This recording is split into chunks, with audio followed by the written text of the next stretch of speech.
Hello, Battle Puppet, welcome! As I was rudely interrupted by my own ads, hello all you beautiful people past, present, and future. My name is Claude, and today we're doing something a little bit different. Okami's going to be busy here today, so we decided to try something different. We're going to have a discussion on a project that I've been working on over the last few months. So, for context, I've been a Dungeon Master for D&D 5e for about, I want to say, 7-8 years at this point, give or take. Some of you know, some of you don't know. I've ran about maybe 5 or 6 campaigns, finished to end. Surprisingly enough, I'm surprised even one campaign got finished. But now, using my D&D experience, I am not only developing my own system, as you can see, Infinite Generation Revision 2, but I'm also using it all from the ground up. I am building an entirely new system, borrowing some mechanics from the old version, because this is not the first Infinite Generation. The original Infinite Generation was made by CyberConnect 2 in 2002. It was a simple tabletop game that was only released in Japan. I would highly advise going to .hack Network's channel to see like where it was originally released. I think it was in a couple of magazines if I recall. But now I decided to take that simple system and turn it into a full-fledged tabletop RPG.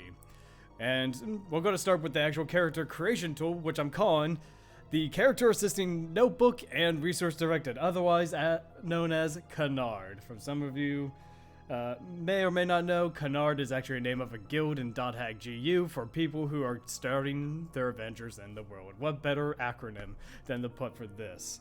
And, oh boy, we got a lot to go over. Depending on the time, I might also go over the system administration part 2, because I don't just have the character booklet. I have the GM's manual, which I'm calling the System Admin's manual, so that's going to be fun.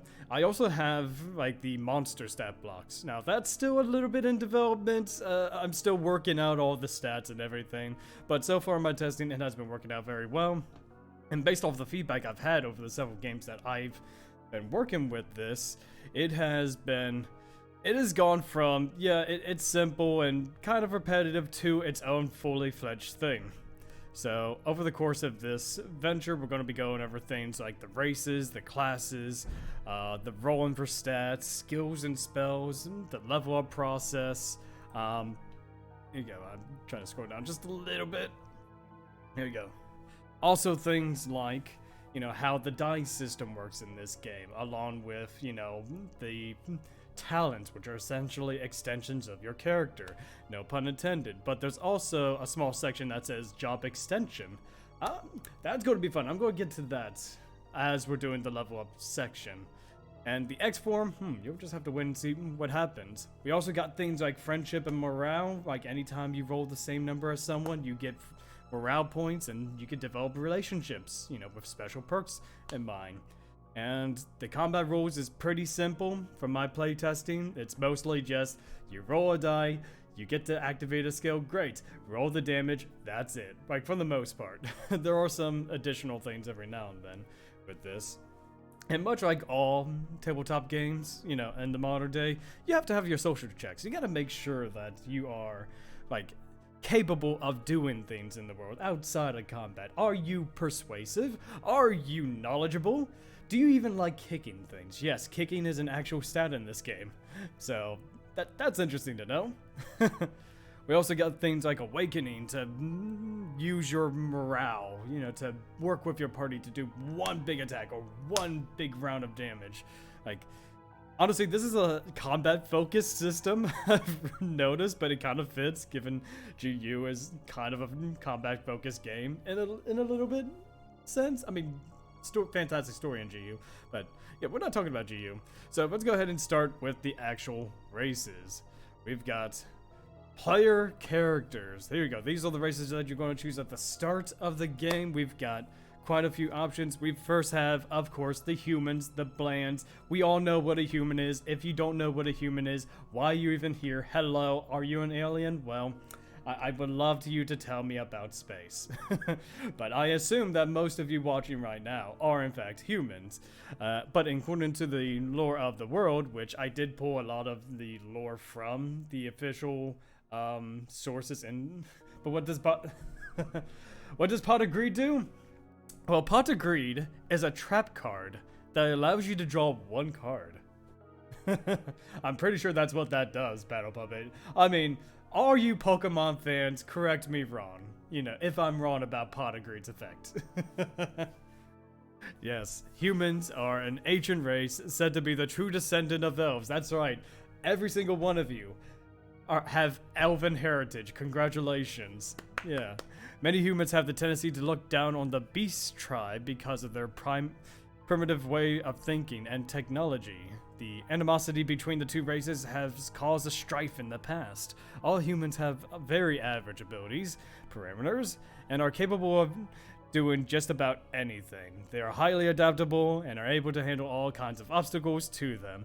That is a large simplification of the human race, but you know, their quirks is they can move 4 cells, which is basically the movement, like if you're playing on kind of like a tabletop system where like Roll20 or something, that's the amount of spaces you do.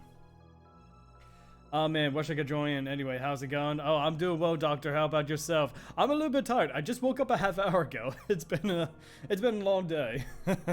But now I get to relax. I get to talk to you guys about one of my favorite systems I've been doing role-playing wise. And hey, if you have any questions, guys, let me know. I can try to clarify. But for the most part, it's relatively simple. And humans get the adaptability ability. I know. Try saying that 5 times fast. Once per session, you can make a PC's roll into a 3. Now, PCs mean player character. Discussion on this since you're a test player is interesting. Yes, Doctor, in the chat, go ahead and, you know, tell us your experience about playing this system. Yeah, we would love to know, you know. Hey, Empty, how's it going? I'm here for now. I'm kind of lurking for now because I'm doing some stuff around the house. Hey, thank you. Welcome. I appreciate it. You know, appreciate the support. I gotta take a drink. Stay hydrated, kids. Yeah. So what do I mean when I say PC? PC means player character. Because in this system, you're not just playing a fantasy game. You are playing a character in an MMO. That's right. You're playing as the player playing an MMO. Isn't that just Inception? Isn't that just wonderful, wonderful, wonderful? And when it says make a PC's dice roll 3, so that means if you roll your die, like your basic die, whether for social checks or combat, and you roll something other than a 3, you could be like, hey, I'm a human. You get a 3. No, wait a minute, I'm a human. I get a 3. And that synergizes well with some of the mechanics that we have going on for some of the classes and such, which I can't wait to get to. Let's see.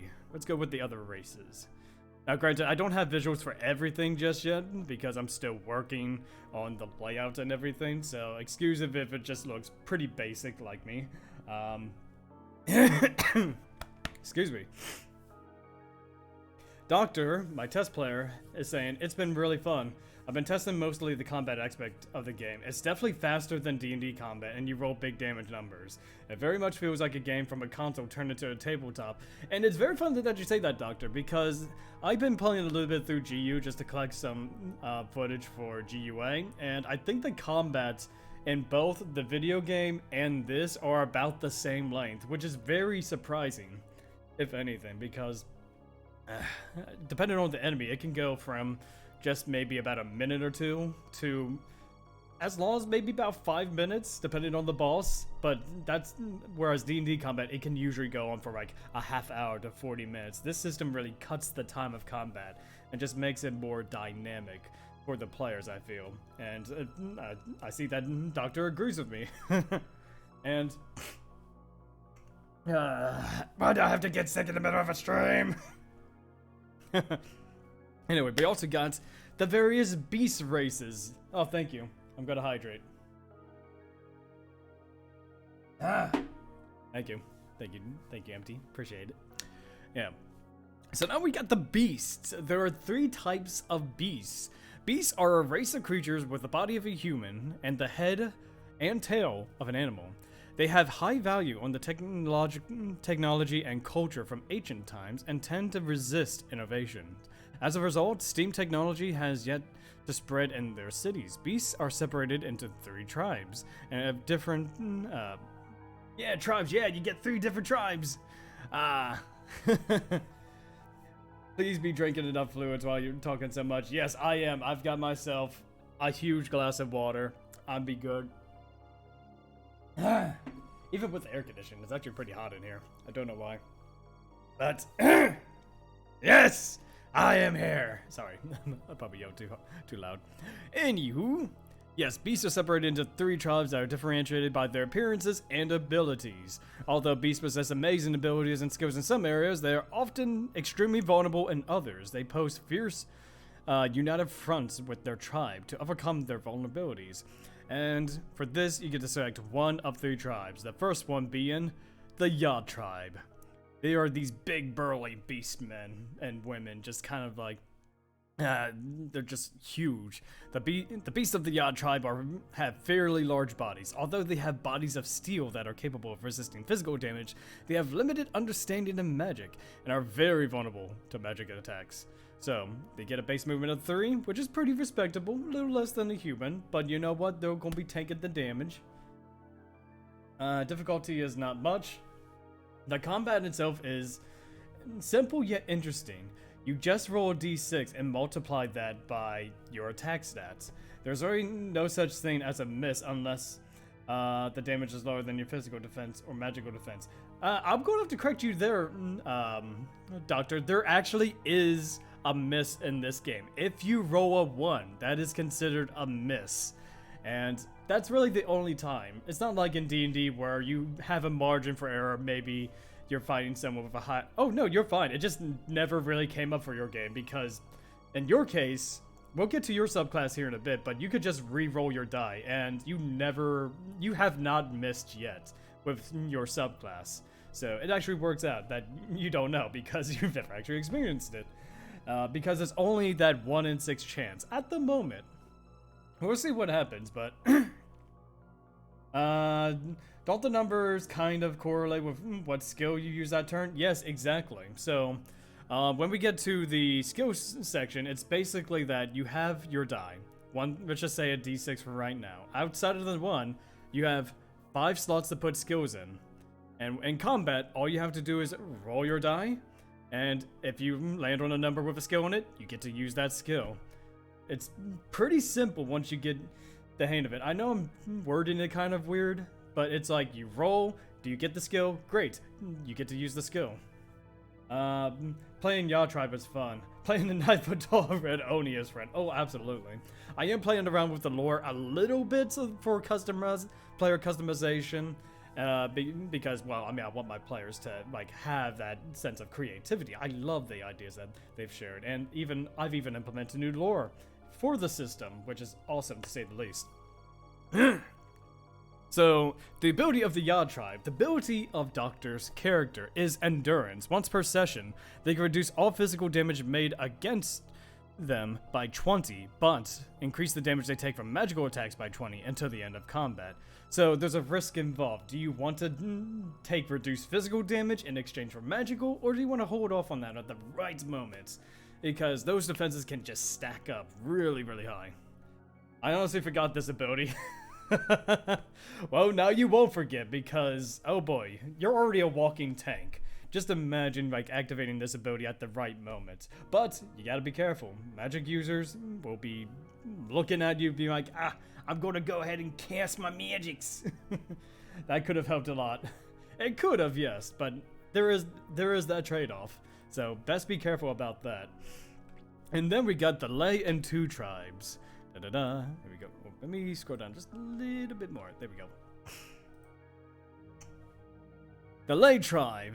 Beasts of the Lay tribe possess bodies that are similar to in proportions to humans and have quick reflexes and speed, so otherwise known as the Neko Girl.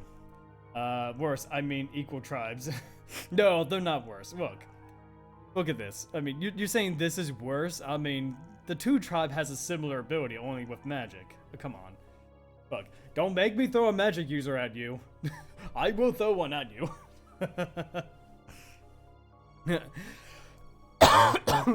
Drink. Yeah, they have average physical and magical abilities similar to humans, but are slightly less resilient. No, please no. Well, too late. Too late. Next round, I'm gonna throw a couple of magic casters at you.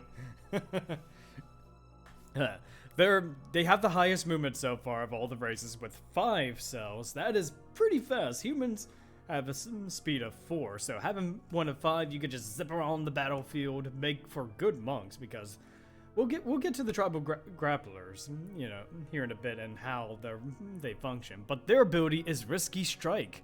Once per session, all damage you deal to enemies and damage dealt to you is increased by 10 to the end of combat. So again, very similar. There's a risk. There's not so much as a risk, but you're not getting that much of a, you know, benefit out of it. It's just kind of like, hey, do you want to do a little bit more damage? Go for it. You know, it's not going to matter too much in the late game, but it might actually save you. Who knows? And then we got the 2 tribe, the adorable race of the beasts.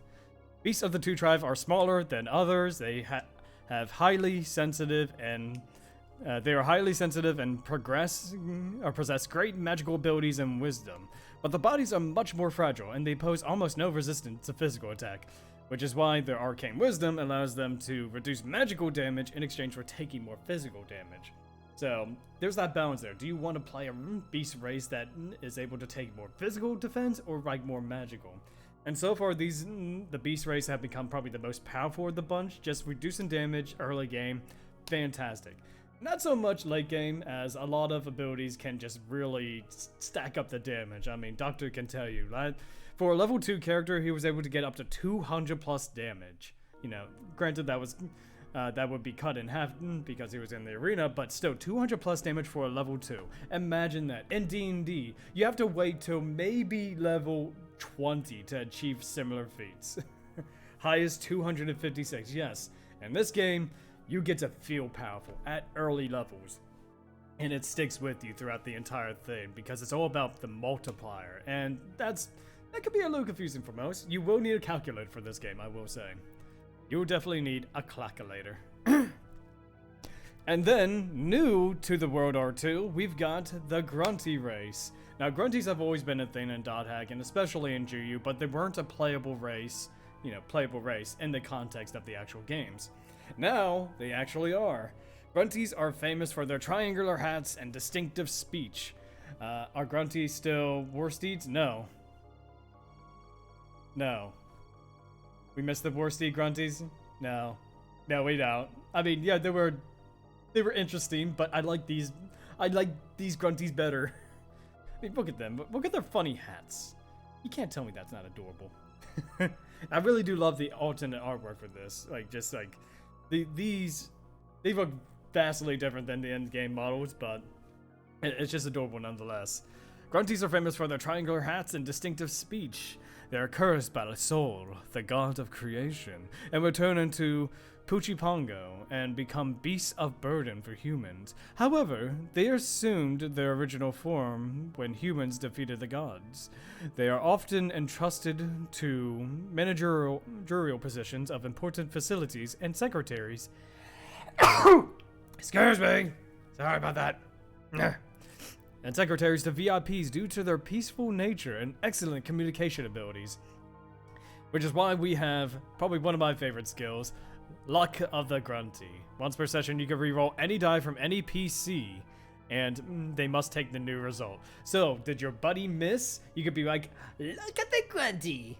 And just kind of like make them roll again. Or did you miss? You know, it's very similar to that of the... It's kind of similar to the humans, only this is more random. You could still get a worse result with this, but you could also like get a much better result. It's kind of like the lucky feature from the halfling in D&D 5e. So it's actually quite interesting to say the least. I've only seen one person play as a Grunty, and that was during the early inceptions of this, and so far it hasn't been broken yet. I'm sure someone is going to break this system, that's for sure.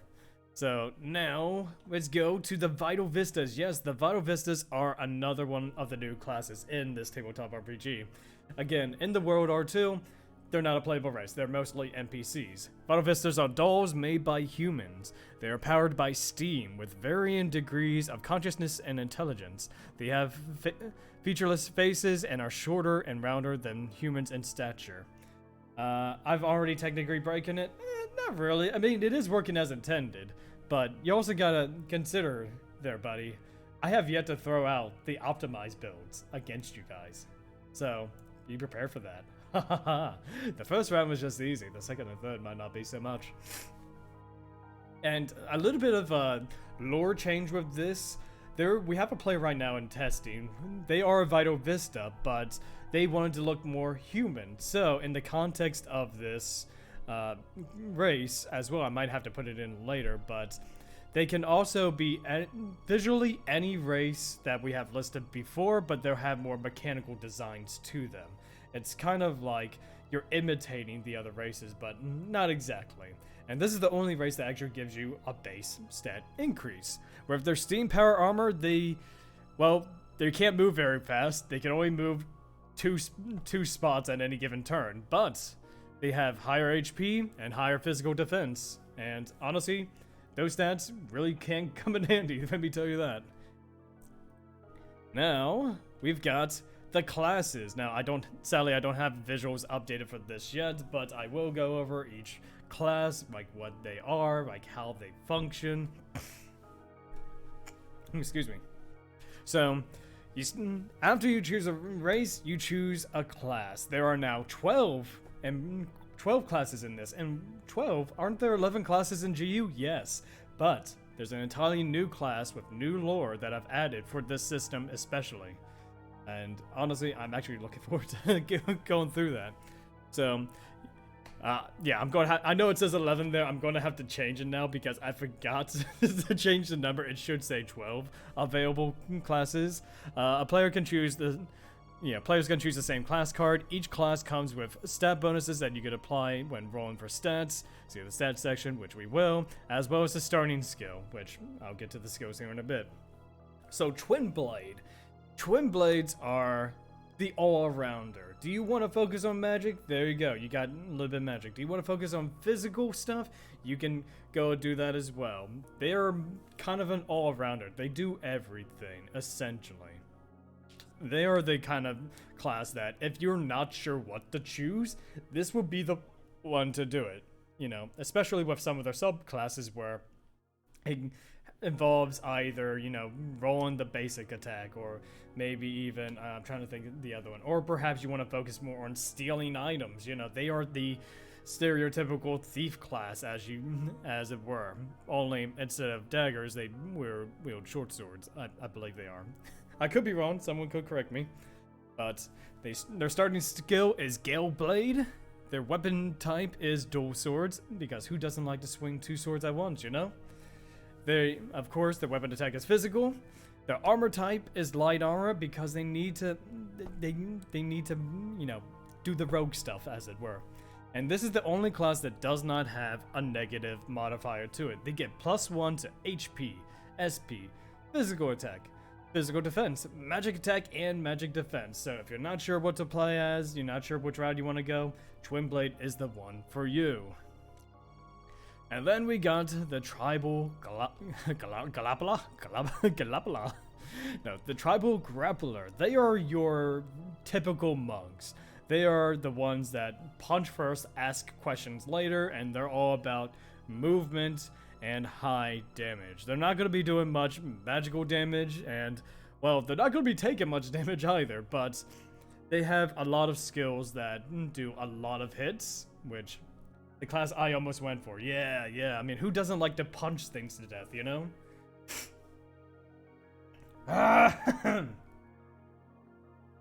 Excuse me. But yeah, who doesn't like to punch things to death? Especially since they get gauntlets for this. Imagine punching someone with a gauntlet. Not just your bare fist, but an iron plate on your hand. Bam! There you go. Yes, they, of course, the weapon is physical, they wear light armor, and they have a range. Now, I forgot to mention this during the twin blade thing, but each weapon has a particular range. Of course, like Tribal Grappler, they're, yeah, Bare Fist is cooler. Yeah, I mean, you could go Bare Fist. Hey, whatever floats your boat, like, lore-wise, you go at it, but, yeah, gauntlets, I mean, for me, gauntlets look nice, you know, there's many different designs for a gauntlet. You could just make your gauntlet look pretty as it's being covered in blood, you know? I am the invincible Iron Fist. You know what? Theoretically, you could go that route. I mean, if you could find a way to circumvent the physical and magical defense, you could, you know? Steam Gunner is another good one. Ah, yes. Thank you. That's a good segue to get through it. The Steam Gunner, they are the physical long-range class, having, you know, possibly the most diverse type of attacks, as they are the excuse me. I'm a Raging Oni. Yes, you are. Steam Gunners, at least in this version of the game, they are the only physical class that has innate elemental hits. So, in this game, there are 6 different elements: fire, water, wind, earth, light, and dark. Now, with the exception of the light and dark, the Steam Gunner can hit elemental hits at a long range while also benefiting from a critical. So, for instance, if you get a critical hit with a skill that is also elemental, and if the enemy is weak to elemental, that is 4 times the damage. And while they're not going to be doing so much magic-wise, or even like having the health or SP to do too many things, their physical attack is just through the roof. You know, they're going to make sure that one shot is going to count. And bayonets are essentially guns with blades at the end, you know, which is why the range is 1 to 4, because if you want to beat someone with the gun, you go for it. Bomb. Alright, the next class we got. Here we go. Shadow Warlock. Your typical mage character. These are the ones that, yeah, good old American. Yes, the good old American class. Yeah, the Shadow Warlock is your stereotypical mage with the grimoire, being able to cast spells at a distance. Shadow Warlocks, like, they have things like being able to harness the dark power, or maybe you want to summon a creature to aid you in battle. And actually, I'm looking forward to seeing this subclass, because I do need to change some things a little bit, like modernize it a little bit better. And this is the first class that actually utilizes robes. Robes, they're not going to give you much physical defense, but boy can they give you the magical defense. And this class is all about the magics. You know, you're able to cast a lot of magics with this. You're going to hit very hard. Look, if you try to go physical with this class, good for you, but it's not going to work out as intended. Trust me on that. The defenses of some of these enemies are pretty high, and you need to have high attack in order to get through some of those defenses. Or with a certain class that we'll get to here in a bit, as we kind of see it peeking out from the corner there. Next, we got the Blade Brandier, the class that is all about using a single sword. While there is no shield, I'm sorry, Joe-Cat, there are no shields for the Blade Brandier, but you know what? In this case, we're going to flavor it, yes, a sword and shield, the best class whatsoever. Nope, no debating. I don't want to see any debate. Sword and shield are the best. Yes, sword and shield are the best, Doctor. You cannot tell me otherwise. But yes, they're all about your single sword combatants. You know, their starting skill is Sword Flash. Of course, they use the blades. They got light armor as well. And while they don't excel at a lot of things... Oh, excuse me. This is the second class that has, like, doesn't have really a negative, but it doesn't really have too many positives as well. The Sword and Shield declares a class right now. What are you talking? Look, this is the class. I just don't have a shield for it. And plus, you know, well, maybe I'll make it into a class. Maybe I'll make it into a subclass. Excuse me. we'll figure things out. Now for the Macabre Dancer. Oh man, if you guys like the performing arts and buffing your allies, this is the class for you. This is the one that utilizes the movement of dance to give your enemies debuffs or to buff your own allies. We have another player that's actually, it's your best friend's class. The Macabre Dancer we've already tested it with one of the subclasses, and she's all time getting off the buffs in extreme succession. However, yes, it is extremely useful. The downside to the Mecha Breakdancer, though, is that they don't have as much magic attack as, say, the Shadow Warlock, nor do they have the defenses to kind of... it is ridiculously useful, especially their subclass, which we'll get to in a bit. But yeah, they're all about supporting the party and everything. However, they just can't... They don't last very long in combat if they are focused on attacks, which... That's the drawback. Well, actually, there's two drawbacks. Either using up so much SP in a round where you just run out by by turn 2 or 3, you know, maybe not so much right now at level 2. We'll see how it works, but or you know, your opponents keep targeting the Mecha Breakdancer because they're just too good. They're just ridiculously useful, which has happened. Oh yeah, absolutely. Like when you are debuffing the enemy as well as buffing yourself, that's your target number 1. Get rid of that caster. We need to get rid of that caster whatsoever, and keep a lookout for that. If you're playing the Mecha Breakdancer, you will probably be the party's favorite bard, so to speak. Which, ironically enough, yes, you will be the most favorited character at the table, but you might also be the target for everything. And then we've got the Guts impersonators, the Cloud Strifes of the Dot Hack world. We've got the Edge Punishers. They are the broadsword wielding. They are the heavy weapon swinging monsters that they are. Your boy, yes, Doctor is actually playing an Edge Punisher in this game. And Doctor, go ahead and say your thoughts on the class as we're going through this, but they are the ones you rely on for big damage and a little bit of physical taking. Well, I mean, not a little bit, but they have the most physical defenses of any class so far. They've got the most HP, they got the most physical defense, and they have a little bit of physical attack as well to go through it. However, magically, they suck at it. You are not casting spells as an Edge Punisher, and if you do, well, again, that's your prerogative. You can cast spells as this, but it's not going to be so effective. You might get away with having like a healing spell set on this, but otherwise, I do not advise magic with Edge Punisher or any physical class that has a negative in the magic stat, you know? And then we've got the Edgelords, the one that tries to imitate art, the art of darkness, the Flick Reapers, the ones that have the scythe, of course. Flick Reapers are all about controlling the battlefield through wide range attacks. And, oh yeah, I forgot to mention, Edge Punisher does have a range of 2 cells, meaning you could hit potentially 2 enemies back to back if they're standing behind each other. Which, honestly, pretty interesting. You're just swinging your big sword and just hoping for the best. Whereas the Flick Reaper is very similar. You get to swing in a cone, so instead of hitting enemies that are like behind you, like one after another, you hit in a straight line, you know, 3-cell line. Excuse me. That's honestly, I like the Flick Reaper. It doesn't do a whole lot of damage, but they're all about the control. They have to control the enemies around. Like if you want to hit multiple enemies at once and look cool doing it, the Flick Reaper is there for you. They're not gonna have...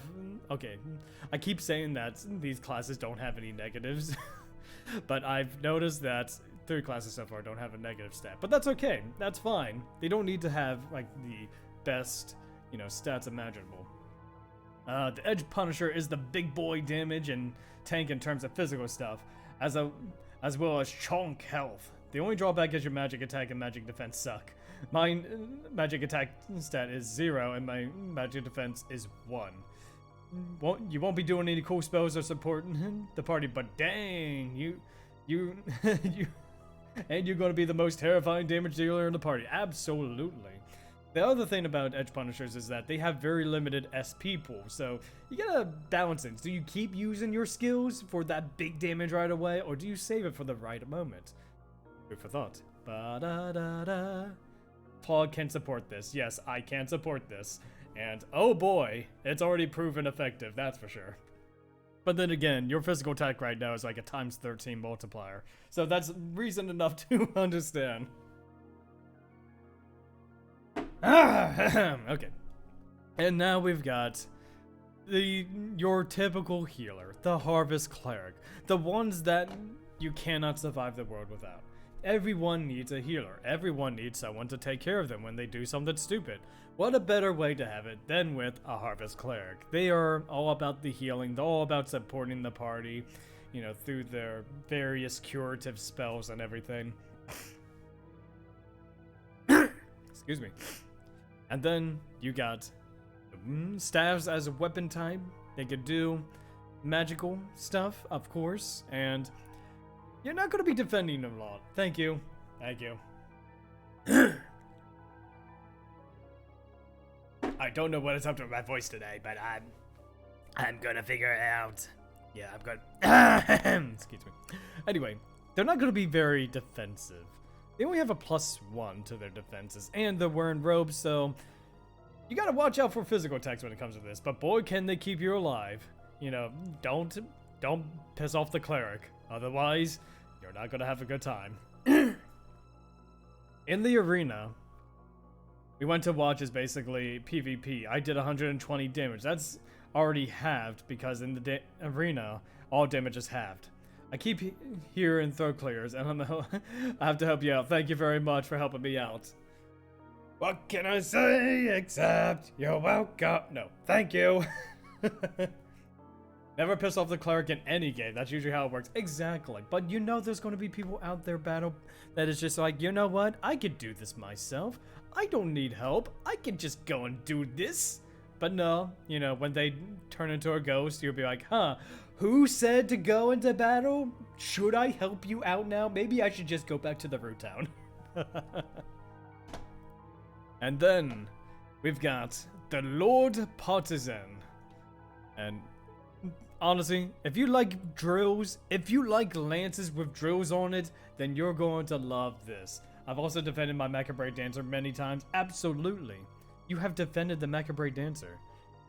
But will you keep on defending the Macabre Dancer when there's area of effect spells? Another class I almost chose, yes.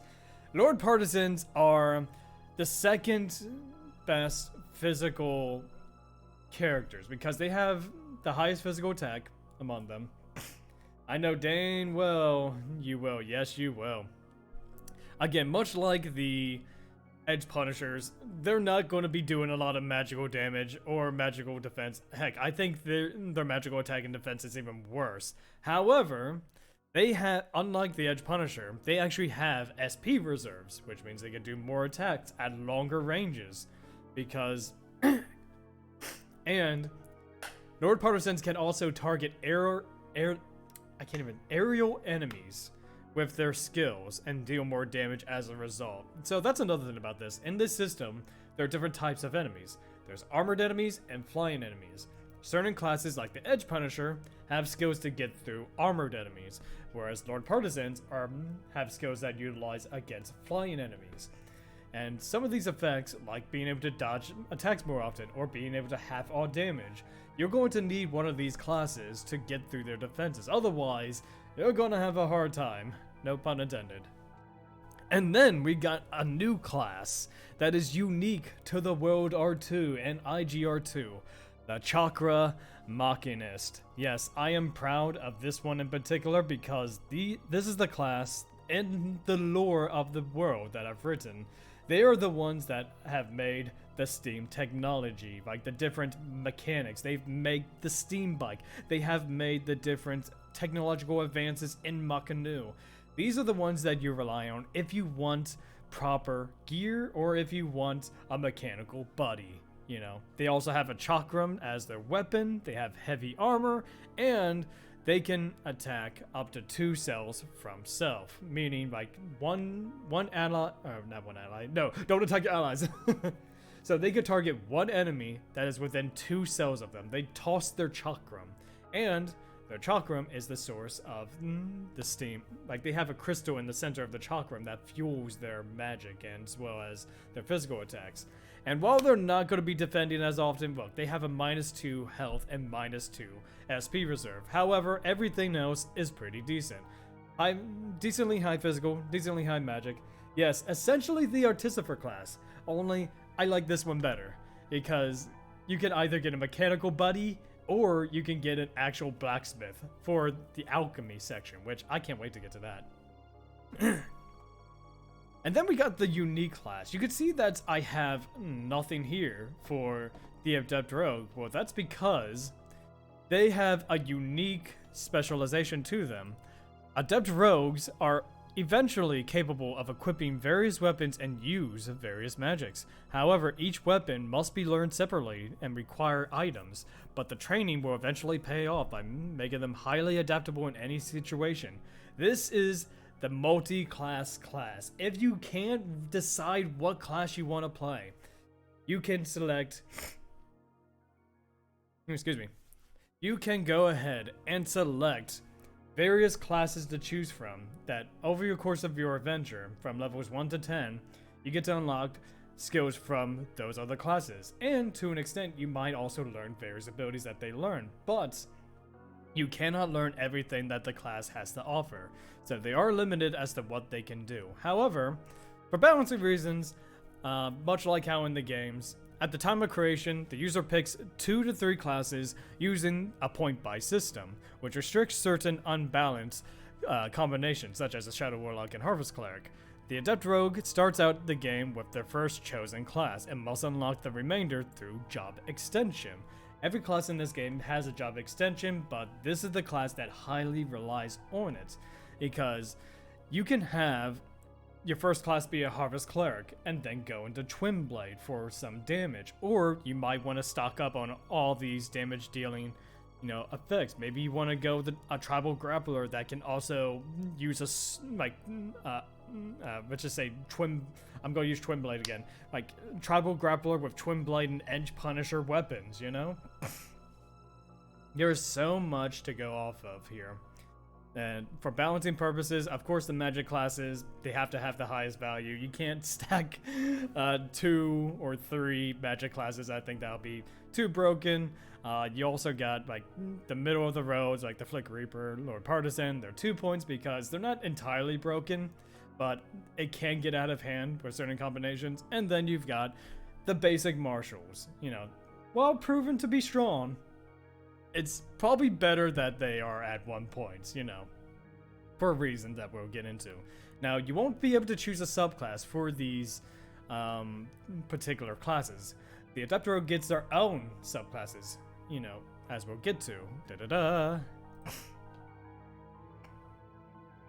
An Adept Rogue starting class and skill is based off of their first chosen class. So if you were to go Twin Blade, you start out with +1 at every stat. Each time they get a new job extension, which is once every 4 levels, starting from level 1, level 4, and level 8, you get your job extensions.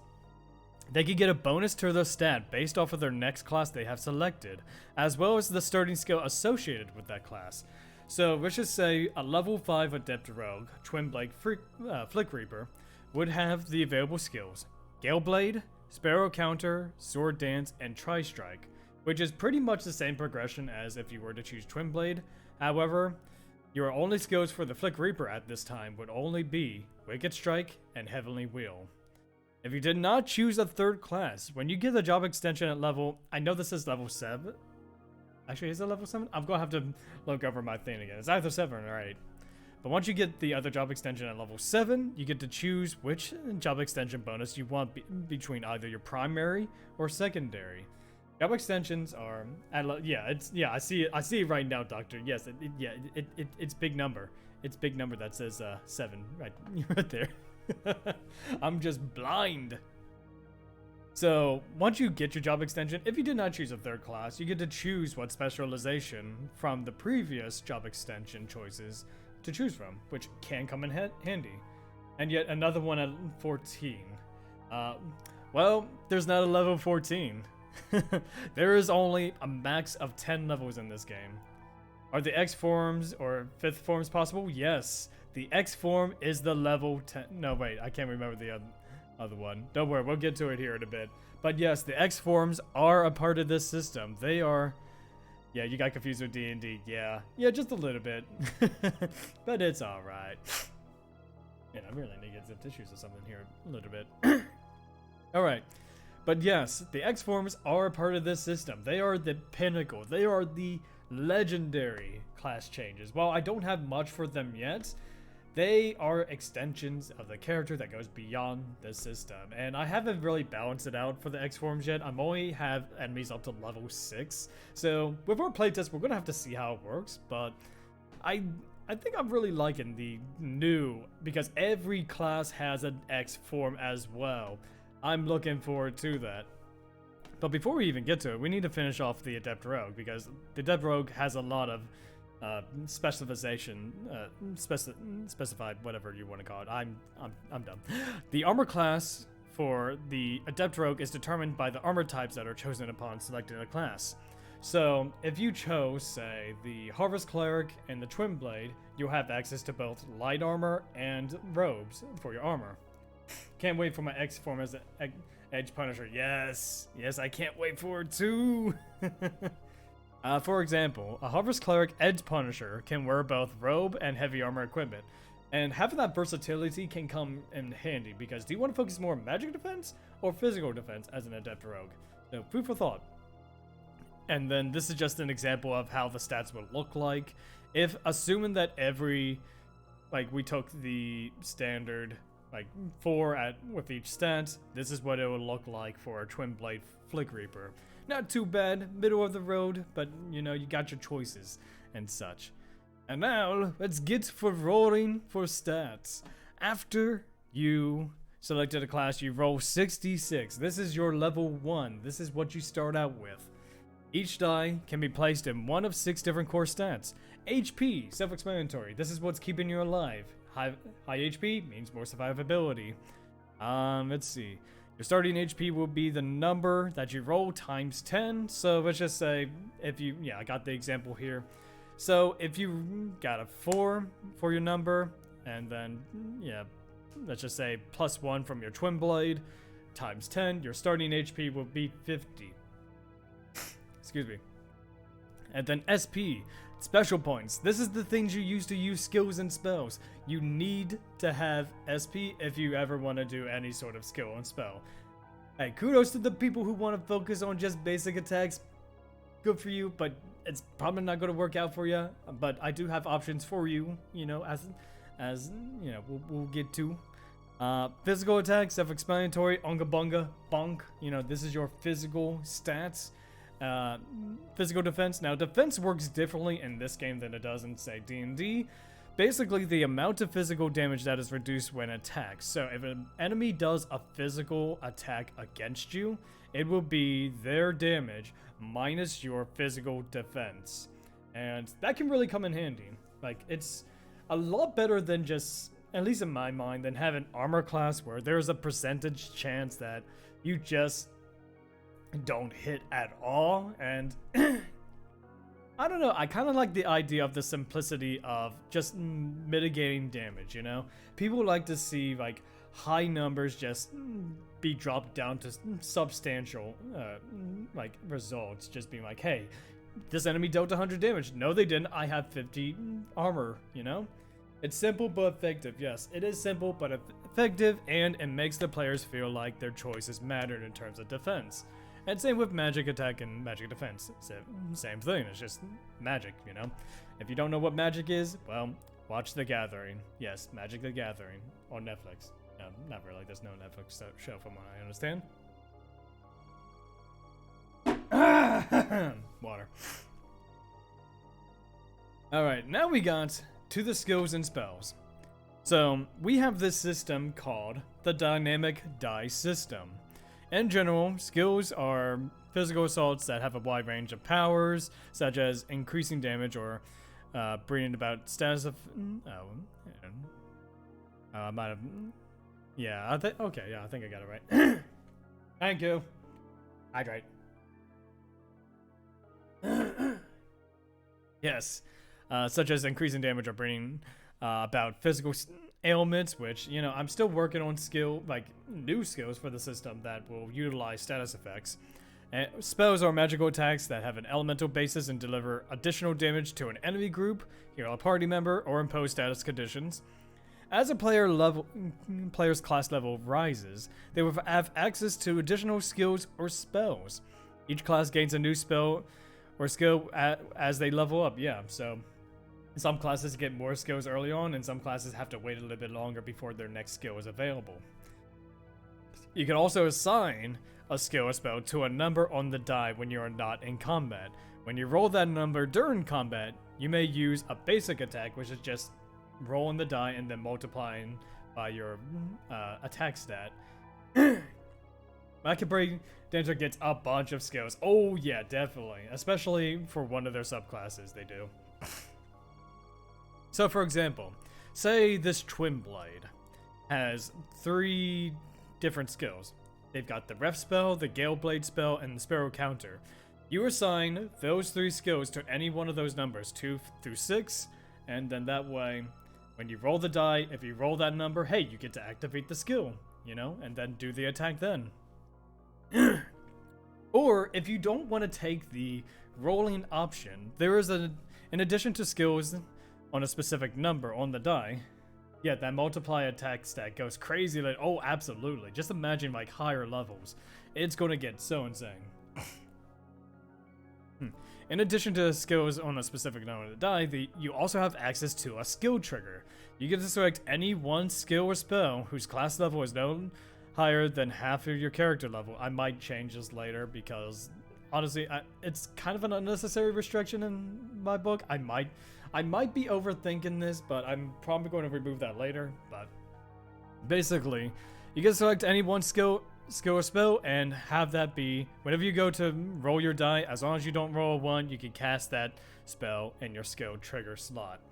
It basically means if you want to use that Gale Blade, you could use that Gale Blade. You know, at whenever you want. Just don't roll a 1. Just don't roll a 1. All right. That's bad. Rolling a 1 is a miss. You don't want to miss, do you? And now, as for the skills, I'm not going to go through each and every skill, but I'm going to just highlight some of my favorites of each one. We'll see from here. First of all, we've got the Twin Blade. I think there's one more skill for the Twin Blade. Yeah, there is. So we've got Gale Blade, you know, simple attacking damage. You got Sparrow Counter. This is an example of a skill that, yeah, Tiger Blitz. Yes, we'll get to Tiger Blitz here in a bit. Yeah, Sparrow Counter does great damage to flying enemies. Sword Dance, you know, is an area of effects. You know, if you're surrounded by enemies, use Sword Dance. There you go. They can't react. Well, I mean, they probably could react. Oh, that's scary. But Tri Strike, you know, this is an example of damage to armored enemies. Pretty simple. Whirlwind. This is a wide area of effect damage, and as you can see, they start off with a d6, but the higher skills end off, you know, getting more and more powerful as you go. Like, as you level up, your basic die increases, because it will start from a d6 and turn into a d12 at the end of the level progression. So you could have up to 12 skills, up to 11 skills on a die. And then, yes, it might be a little harder to go and pick which skill you want, but I have a solution for that, which I'll get to in a future update. So look out for that in my Discord. If you want to check out this system, head to my Discord. It is in my About section. You can just click the image and it'll send you right to my Discord right there. And you'll see the system itself in the tabletop section. Or you could go to Dot Hack Network's Discord and go in the same TTRPG section, and I post updates there as well. Let's see, what else? What else of interest do we got? Okay, going to the Tribal Grappler. Now, the Tribal Grappler is interesting. They're all about multi-hit attacks. The way I've been designing the damage here is that the first number is the number of hits, the second number is the damage type, like the damage die. So, for instance, I think my favorite one out of this is Tiger Bite. It is 9d8 times physical. That is a lot. That is a lot of damage. 9 hits essentially to an enemy. They're going to be crying. They're not going to like you afterwards. But also Tribal Grapplers are very good at destroying armor. Hey, you got an enemy that has a shell? Get that Tribal Grappler in there, just break the shell with your fist. Boom! There you go. Hydrate. I'm hydrating. Alright, next. Let's see. Blade Brandier? Nothing much. They're all about... I would say they're kind of like a balanced class, so to speak. They have more wide range attacks with their setup, but they kind of like middle of the road, I would say. Like, they can do a lot of damage to a lot of enemies. However, they're sword wielders, you know? They use the sword. And then we got the Macabro Dancer. Go to the Macabro Dancer, they learn a lot of skills. Like, starting with that Corva de Korma, just lowering physical attack stats is always good, but they also get a little bit of healing later on. So, here's the thing. Every magical class can learn every type of magic. However, some classes benefit from learning it earlier than later. Like, for example, Macabro Dancer, they're all about the control effects, the status, ailments. While they can learn damage spells like God Bogue, they're more about supporting the party, and the skills reflect that, as I'm just slowly scrolling along here. And then we've got the Edge Punisher. Who doesn't like to swing a big sword around? They are the kind of guys you want if you want a little bit of damage mitigation against, the shield and flying, and they can just smash things. They are just decimating everything around them. And while it doesn't look like they have a lot of damage going for them, their physical attack stat makes up for it. 4d10 might not seem like a lot, but when you have a 40, but let's just say you roll max with a Tiger Strike. Like, if you roll that 40, times it by, say, a 20, oh god, that's a lot of damage. That is a lot of damage, sir. What can we do? I do not know. Yeah, I think my absolute favorite one of this would probably have to be Armor Breaker. I'm going to change these up a little bit. I might include... Nah, that probably... break progression. Never mind. Forget what I said about that. But yeah, they're all about, like, dealing damage to armored enemies. Like, their heavy swords can break through armor. And then we've got the Flick Reaper. Like I said, they can't do a whole lot of damage all at once. However, they can hit more than one enemy at a time, especially with their later skills being able to do additional damage to light enemies, or even just kind of like deal massive damage to flying type enemies, like in a wide area at that. So, Flick Reapers are the kind of class you want if you want a control type of class in terms of like the physical aspect of it. And not a whole lot of enemies can essentially recover from, say, just like the mass attacking, as it were, because there's not too many spells in the game that do mass damage like the Flick Reaper can. So this is a class you want if you want to control the battlefield that way. Thank you.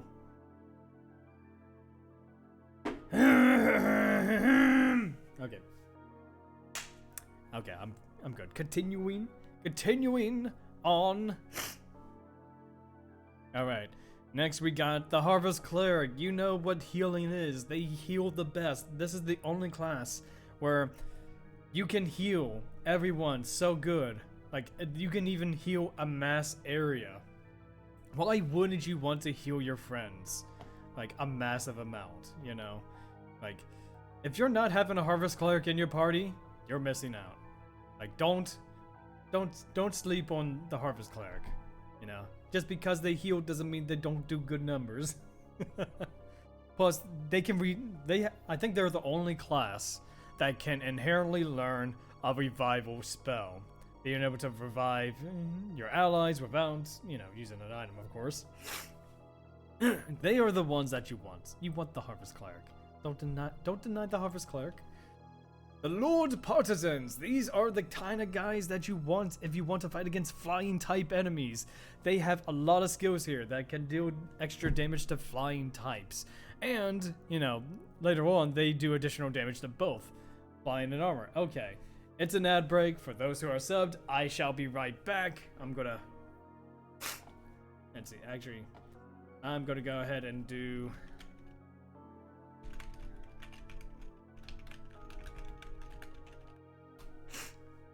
I am going to be right back.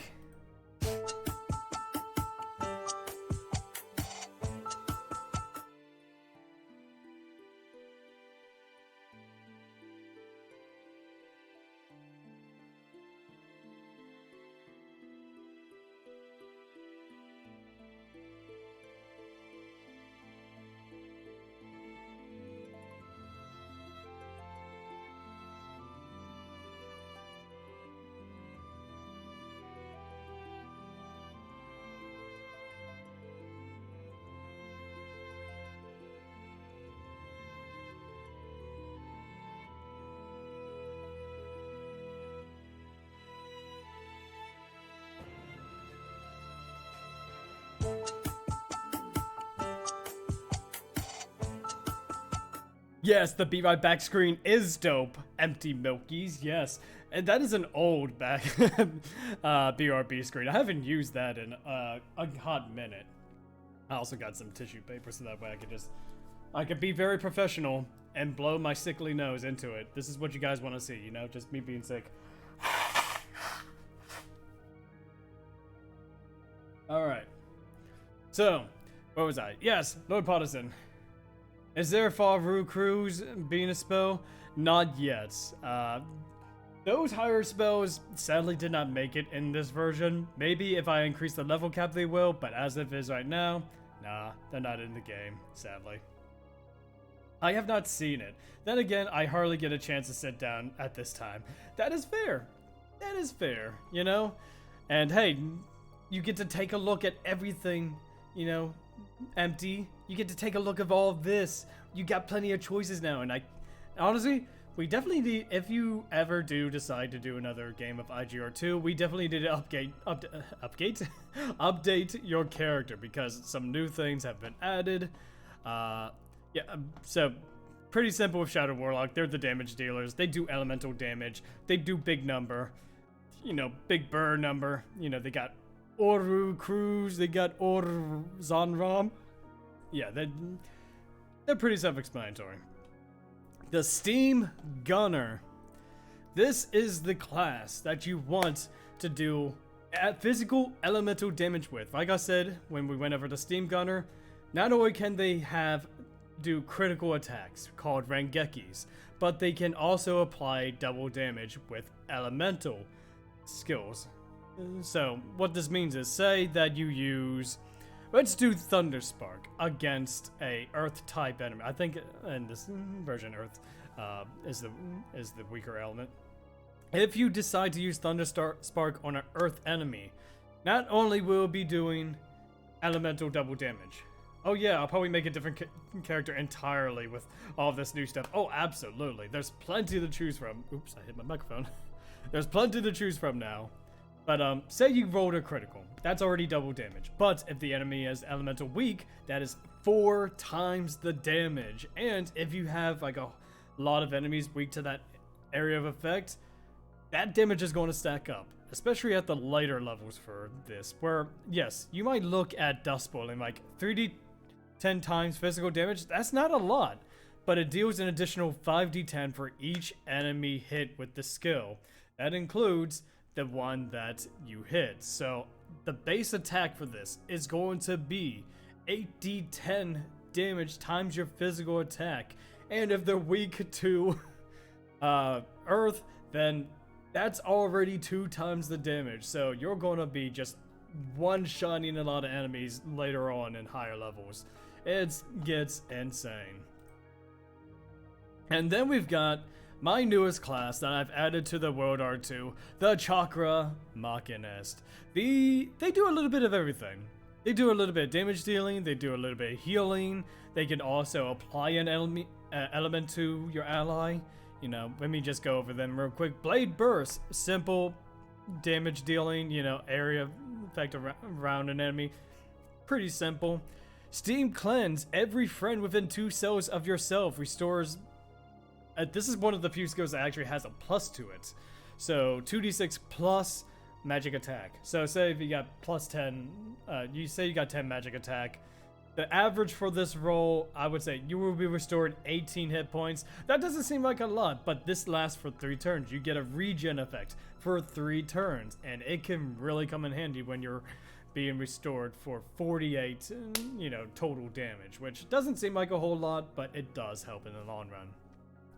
Wave Infusion. You can apply one of the following elements: fire, earth, wind, or water. You've become an avatar for the 1 turn. That is fantastic.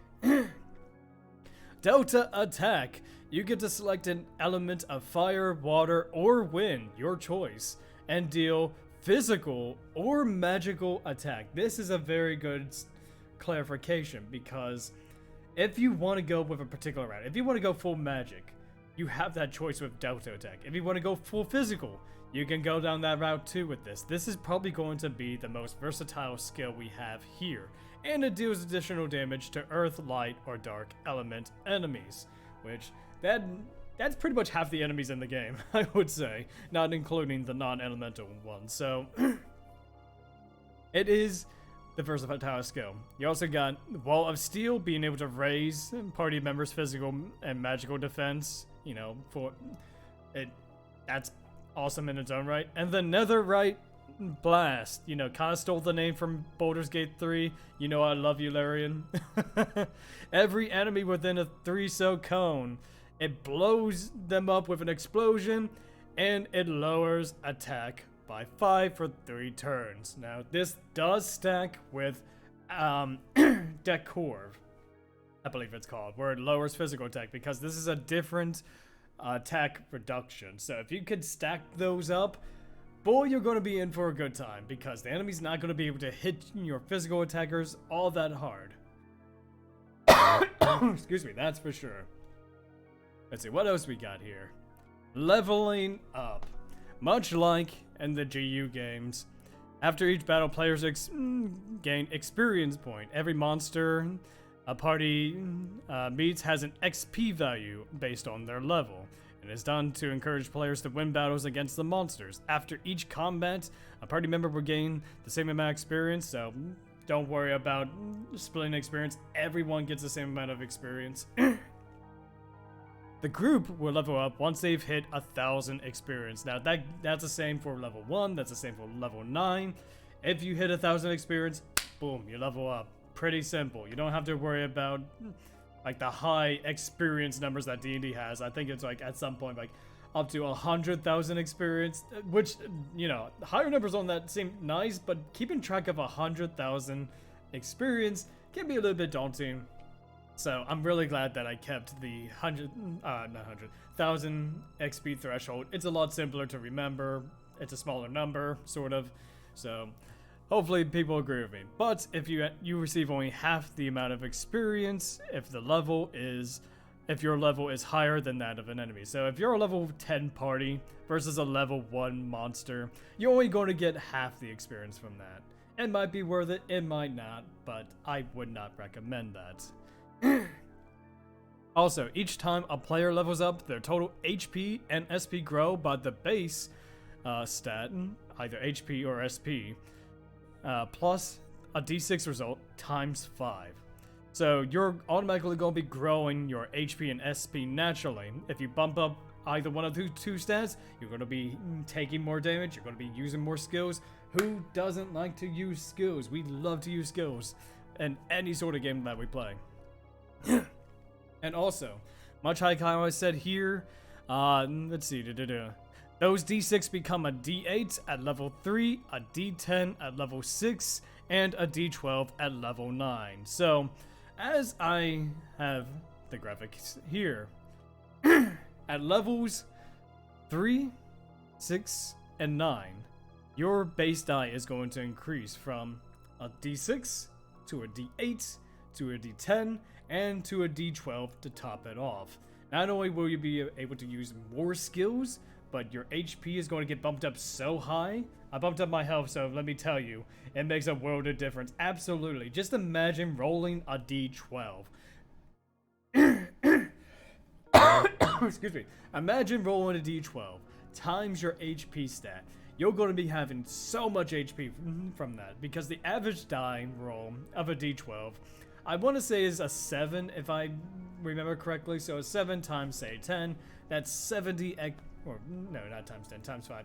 Whatever the case may be. I don't remember what it was. I made the system, I don't remember. But you're going to be getting so much HP from this. It is going to be awesome. Water, I need water.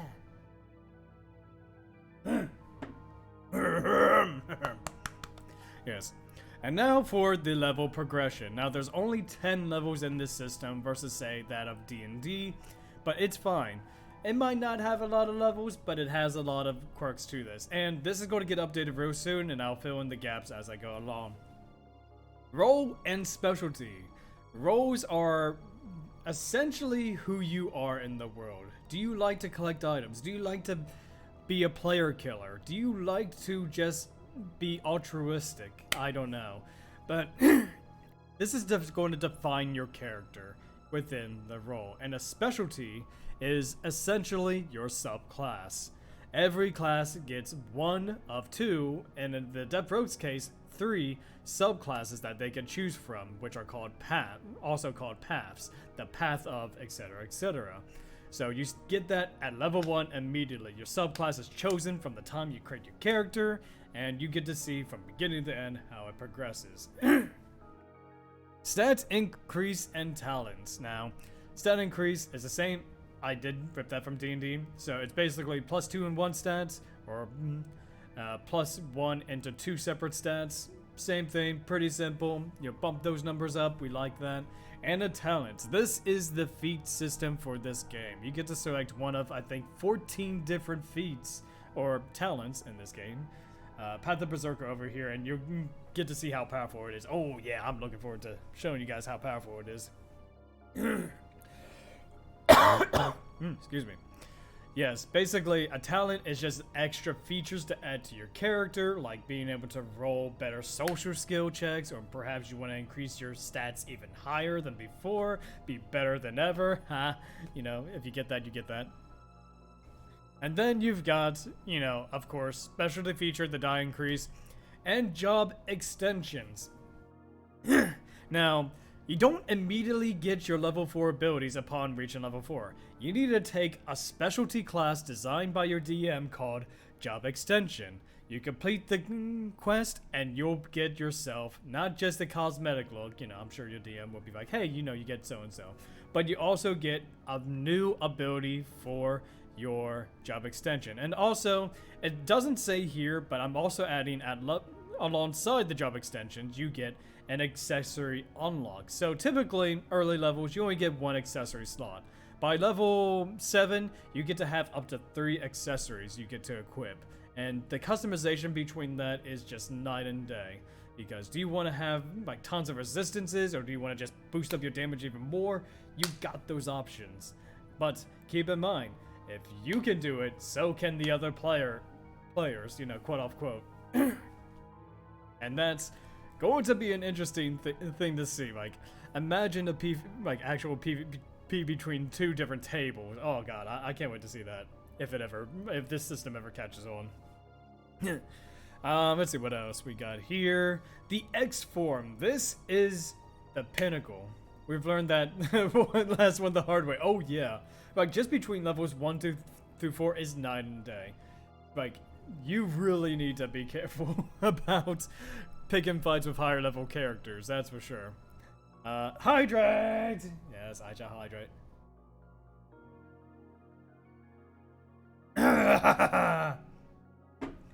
Yeah! Okay, I got a little bit hydrated there. Alright. The X form is the pinnacle. This is the highest you can go at this form. Not only will your class be changed, like say, I'm going to use the example, since Doctor's here, instead of an Edge Punisher, your class will transform into the Edge Destroyer with a Great Axe instead. And they get enhanced ability to the thing and a different weapon type. Once I actually work on the X form a little bit more, there's going to be more added to it. And you'll get to see the power that is beyond the world. And hopefully at some point I might increase the level cap to 15, but as of right now, I think 10 is fine. Alright, so let's go over each and every one of these things. Roles. Again, this is what defines you in the world. Do you want to be an item hunter? You have a chance to getting a monster's rare item upon defeating them, which is great. Everyone likes getting rare items. Or do you want to be charismatic? Do you want... Now, I will have to change the wording up a little bit. It says social interactions, but it's supposed to be just a +2 to persuasion or intimidation. So, are you charismatic? Do you like scaring people, or do you like being persuasive to people? Or do you want to be a monster hunter? The first basic attack you make is in battle is increased by 1 die. So, so there's going to be times where you're not going to have the SP to go into battle with. That's okay. Monster hunter, you get to add 1 additional die to your basic attack. That is kind of like a mini skill without using SP. That is awesome. Or maybe you're kind-hearted. Every time you use a spell, skill, or item to heal a friend, you get +2 morale with them. This method only works one. I'm gonna have to change this up a little bit more. Yeah, you need to remember these. Now, I will have to change kind-hearted just a little bit. The method only works once each session and per person. I think I'll make that so it's like once per character level, times, you know, whatever, or something. Like times a day, essentially. Make it grow with the player, as it were. And speaking of players, you got the player killer. Do you like hunting down other players and griefing them in an online world? Well, here you can make an opposing player's roll a 1 on the first die roll they make once every combat. So, do you want to just screw them over, you know, in the first round? Go right ahead. Excuse me. You also got the Guildmaster. Now, this is good if you just want a quick discount, like for very early stuff, you know? And if you want to sell things a little bit better, Guildmaster is for you. And the Informant, to +2 to investigation die rolls. Simple enough. Now, we've already gone over the die roll, but this is pretty much how it's supposed to look like. Either a +2 on 1 stat, or a +2 to 2 stats. If you're familiar with D&D, it's literally the same thing. I'm interested in the job extensions. Yes, I'm actually excited for that as well. It's small, but it does enhance your character a little bit more. The specialty. Now let's go ahead and start with the Twin Blade. Path of the Assassin and Path of the Thief. Basically, the Assassin is all about doing a lot of basic damage right off the bat. When you make a basic attack, you roll 2 dice. If you did not use a skill or spell, and if you roll a 3, you may roll an additional die and calculate the damage afterwards. So immediately, your basic attack increases to 2d6, or at higher levels, a 2d8, 2d10, 2d12, etc., etc. But if you roll a 3, you get to add an additional die. This subclass pairs well with the human, which can change their They have the adaptability feature, so use adaptability, get yourself a 3, and boom, you've got yourself 3d6 at level 1. That is a free skill right there. And that is just amazing to see. And this does stack. So if you roll 2 3s, you get to roll 2 additional die. And it just keeps on going on. You roll 3, then you just keep on adding the die until eventually you're going to end up rolling a high amount of damage with that. It's kind of crazy if you think about it. Staccato. Now, I've made it so that way every class gets an extra skill at level 3. a little something something, as it were. So you got Staccato, pretty simple damage dealer, nothing to worry about. And then every time you level up to level 6, you get an upgrade to your base ability. Assassinate gets an upgrade. When you make a base attack, you roll 3 dice. If you did not use a skill or spell, you roll, and if you roll a 3 or a 6, you may roll 2 additional dice and calculate it afterwards. So that damage is going to rack up really fast. And probably the one that is a little bit more situational, but it can really end a game really fast. Lethal Strike. If a target has less than 10 HP, 10% HP, your next basic attack deals twice as much damage. We were to drink your water. I'm getting off for now. Have fun. Yeah, thank you, Empty. I appreciate ya. I'm going to be drinking. I got water. Yes. So the Assassin, pretty good if you just want to just do basic attack damage and not have to worry about SP. This is the subclass for you. Then, if you want to focus on the acquiring items type, good job, Element. Bye. So, if you want to go a different path, you could always go the path of the thief. You can steal items from enemies. You can receive a target's rare item when you make a basic attack without using a skill or spell, and you roll a 6 on the die. So that means if you roll a critical hit on your basic attack, then you could just steal the item of a rare monster. That is very good if you're just looking to collect items, looking just to complete the collection and everything. Saber Dance, pretty simple. Again, it's another like wide area effect damage dealing. You know, nothing too bad. I'm definitely gonna have to fix the damage on this though. It's supposed to be 5d8 now instead of 5d4. But Steel Upgrade. You receive the target's rare item when you make a basic attack when you roll an even number. So you'll be able to steal more often now. Isn't that wonderful? You're stealing from enemies. Just the monsters though. Don't steal from the players. So I got a quick question. Can you take the same class as a job extension, or do you have to take the other class? Let me reread that. So you take the same class as a job. Yes. So once you hit level 4 in your class, you'll be doing what is called a job extension. It's just an extension of your current class, and you'll be getting an enhancement to that class. So you don't change classes, as it were. The only exception is the Adept Rogue, where they get their secondary class, as it were. Does that make any sense? Excuse me. But yeah, sort of, kind of. That's only for the Adept Rogue, but for the most part, it's just enhancing your current class. And then you got the Treasure Hunter. You know, makes sense now. Thanks, you're welcome.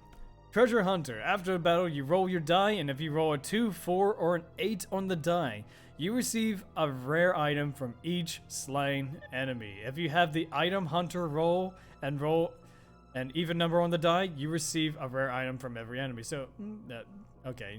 So, I'm going to have to reword this. I think I actually said this twice. It should say you receive an additional rare item instead of, in fact, let me go ahead and, I don't know why an additional. There we go. You receive an additional rare item from every enemy. I just noticed. What happened to your beard? What?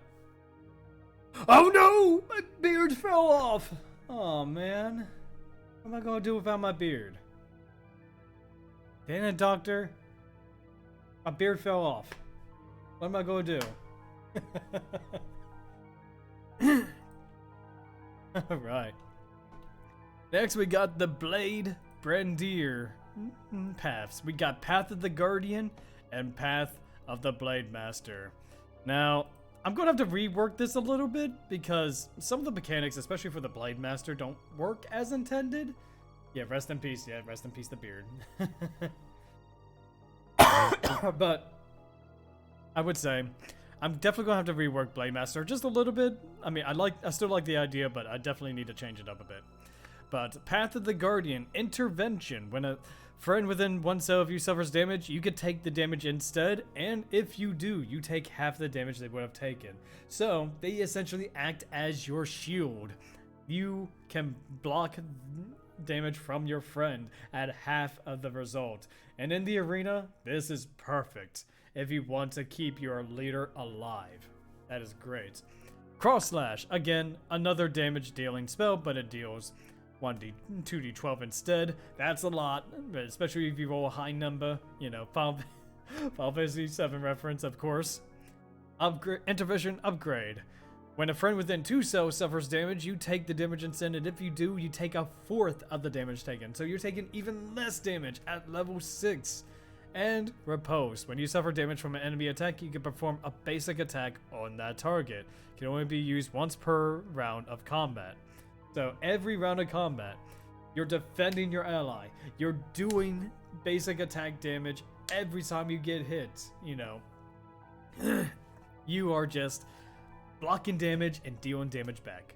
And then we got the Blade Master. Every time you deal damage to an enemy with a basic attack or skill, your physical attack increases to a max of +3. Every time you're damaged by an enemy attack, your physical attack is decreased. So you cannot get any lower than, you know, max -3. But it all makes sense later on. Every time you deal damage with the upgrade, you also get Crack Beat. Again, another damage dealing. I'm not going to go over each and every one. But every time you deal damage to an enemy with attack skill, it increases by 1 to a maximum +4, and you regain SP. Every time you are damaged by an enemy, your physical attack goes down, only to a maximum of -2. So you can only lose -2 with that. If you currently have +4 physical attack from Fighting Spirit, the next basic attack you deal is quadrupled. Then you lose -4 physical attack. So this subclass, at least the way I initially designed it, it's all about stacking up that damage really fast, avoiding getting hit, and then going in for one big attack at level 9. You know, just being able to just utilize all of that. Next we've got, oh boy, if Zell were here, the Macabre Dancer. As you can tell, I can't fit the entire subclass here, so we've got the Path of the Performer and then the Path of the Lore Keeper. So the Lore Keeper is much more simpler, so I'll go ahead and start with that first. Path of the Lore Keeper. Yes, your girl. I'll get to the Performer here in a bit because that's the one that's mostly been used. Lore Keeper. In-depth knowledge. You get +2 to knowledge checks. You can also re-roll your knowledge check once per session, but you must accept the new result, which is great if you want to know everything that the game has to know lore-wise. This is it. You also get a unique spell called Rig Geem, which allows you to recover SP at the start of every turn for 3 turns. So if you see someone is out of SP, there you go. You get to heal their SP by 10 every single turn, which is really good if you just need to keep them topped health, you know? In-depth knowledge upgrade. +3 to knowledge check. You can re-roll, of course. If you roll lower than a 5 on the die when making a knowledge check, you can treat it as a 5 instead. So you're never going to not know anything about the world at level 6. This, honestly, a very powerful social ability, in my opinion. Also, Unmatched Wisdom. Yes, it is, but I need to get through the Performer first. Oh, there's a lot there. Unmatched Wisdom. You could apply the benefit to knowledge check from in-depth knowledge to any die roll you make. So, for instance, if you're doing damage, it's plus, let's just say you have a +9 to knowledge checks. That's a +9 to damage. If you are, performance enhanced. Absolutely. Absolutely. So, if you're rolling, you know, to see if you understand any type of knowledge, like social check, there you go. You learned how to kick superbly because you're Unmatched Wisdom. You know how to kick. You know how to do everything in the world social-wise. Water.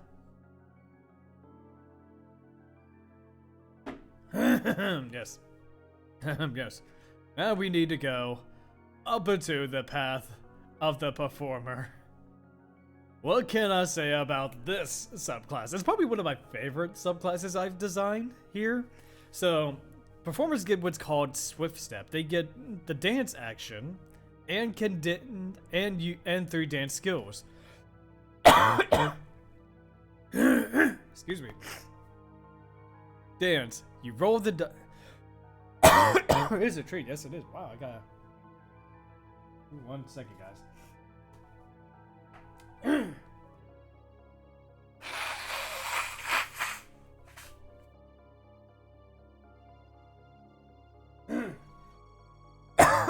Wow, I can't believe I get sick on the day I need to stream. Why do I always get sick when I stream?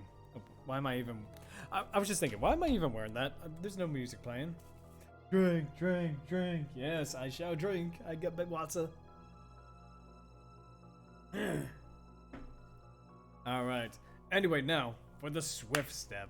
Path of the performer. You roll the dice, and if the number falls on a dance skill, so any one of the 3 following skills, you get to apply that skill before rolling another die. So, for example, if you roll your die and land on sensual dance, you get to roll again, and hey, look, you land on wondrous waltz, you get to roll again, and look, tempting tango, you get to, that's right, roll again. But here's the caveat. Let's see. You repeat this until all dances have been used, the same dance skill has been used twice, or you land on a non-dance skill or basic attack. Dance skills can stack. So if you just so happen to roll sensual dance twice, it does stack. It does, because a -3 physical attack. It doesn't seem like much, but in this game, that -3 can go from a 16 multiplier to a ×3. That's a lot of damage you're mitigating just by your dancing. And it only lasts until the start of your turn, but that's okay, because by then, your enemies are going to be weakened for a turn. Because you're mitigating damage, you are lowering their defenses, and you're healing your party. You know, all with your dance skills. And speaking of a new dance skill, all eyes on me. Yeah, it's a dance skill that you use on yourself. You gain physical defense and magical defense equal to your magical attack until the start of your turn. So,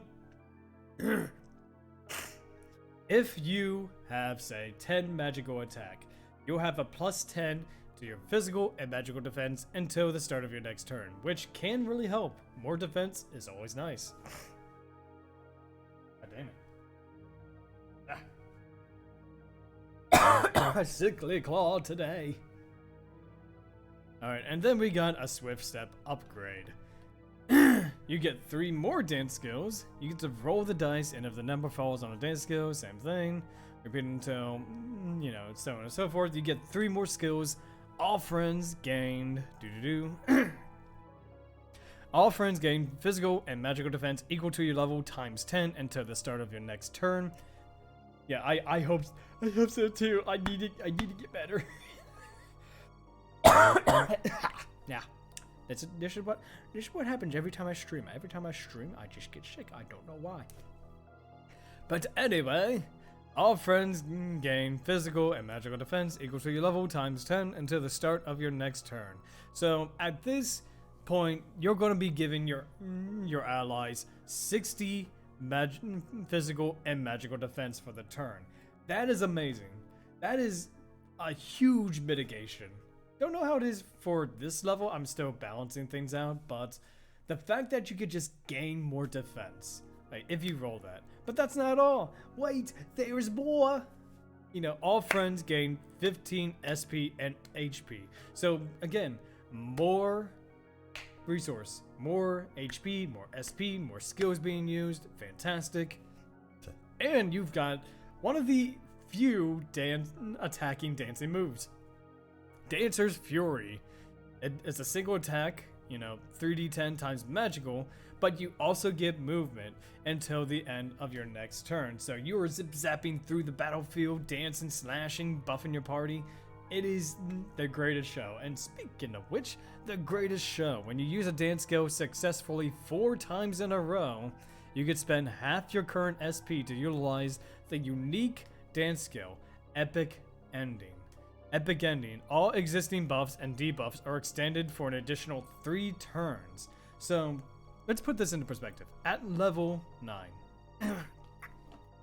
if you roll all of these dance skills, or at least 4 of these, instead of being at the start of your next turn, it lasts for 3 turns. So, the debuffs last for 3 turns. You keep getting HP and SP. You keep gaining HP. You keep that +1 magic attack and defense.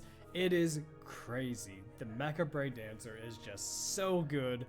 Honestly, this is my favorite subclass. I enjoyed designing this one in particular because there's no dancing bards, and okay, technically there is one now in D&D 5e, but you know, a little too late. I made one myself.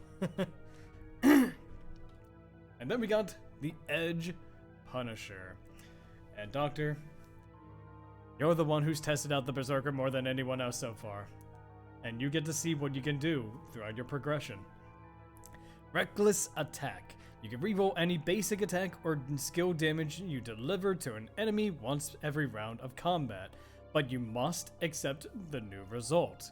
When you use this ability, damage dealt by enemies against you increases by 20 until the start of your next turn. Yes, you are getting dealt more damage to you, but you're also potentially increasing your own damage output. So there's a risk versus reward. Do you take more damage, you know, and cost of higher damage, or do you want to risk it? What am I saying? Doctor, you risk the biscuit all the time. You've definitely used this skill. Yeah, it just goes crazy, and it gets even crazier with this next one, Calamity. A skill from the World R1 brought back to the World R2. Every enemy in a 2-cell line. Paul can approve this. Yes, I approve this. I approve this. This is how I wanted it to go. So, every enemy within a 2-cell line, 3d6 times physical attack damage, and enemy's movement is reduced by 2. Movement is especially important. While I don't have movement for enemies just yet, imagine reducing enemy movement and then you're just running away. Enemies cannot get at you to attack, and you could just keep on Unga Bunga smashing them, you know.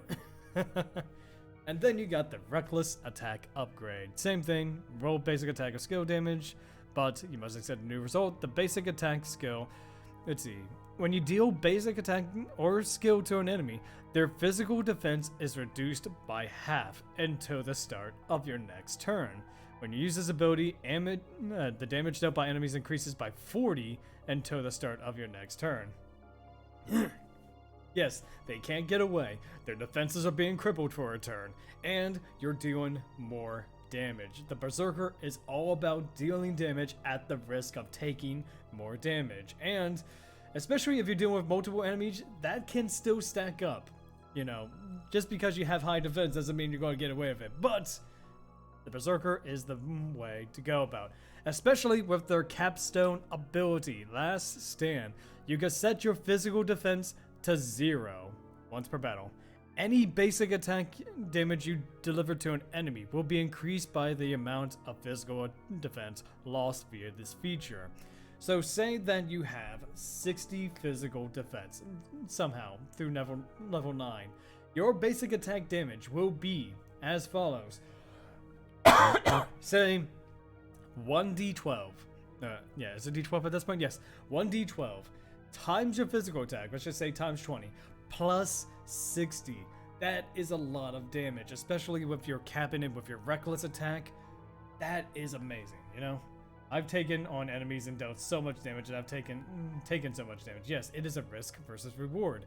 Do you want to mitigate, get rid of your mitigation in order to do more damage? There is a risk to this, and it is amazing. I've seen this happen. You know, Doctor can tell you it is an amazing subclass. And then if you want to go the opposite route, Path of the Templar, you can switch your physical defense with your magical defense once per combat. When you're hit by a spell, your magical defense increases by 10 to a maximum of plus 30. Now this lasts until the end of combat.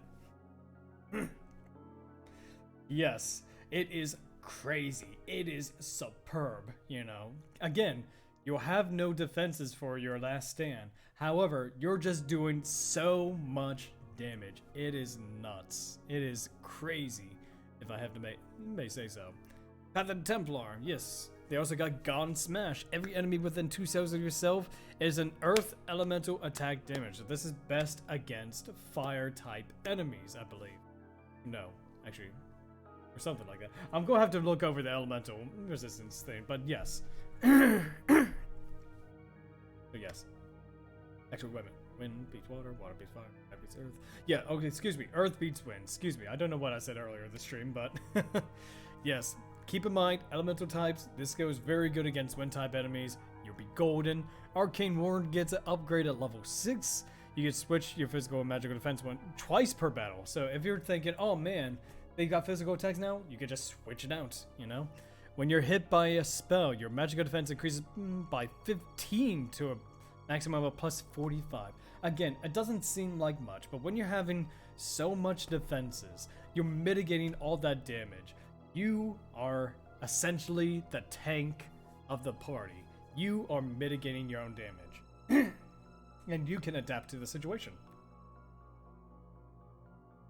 And now, for the edgy boys, the Flick Reapers. There are 2 subclasses for this as well. Path of the Lunar Shroud. This is a subclass that one of our NPCs is using.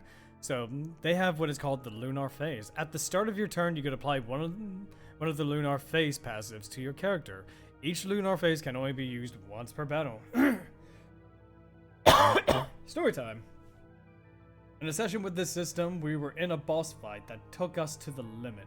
My character does a Tiger Blitz, reckless attack every turn she got. Each time I dealt massive damage, I always take some back, to the point where I died and got revived, but I turned that boss fight and was so dang hard into a win because of the sheer amount of physical damage you were doing. Yes, you persevered through that damage, and just because you have high damage doesn't mean you don't have the risk of dying. And that's okay, because you pulled through and you got yourself the victory on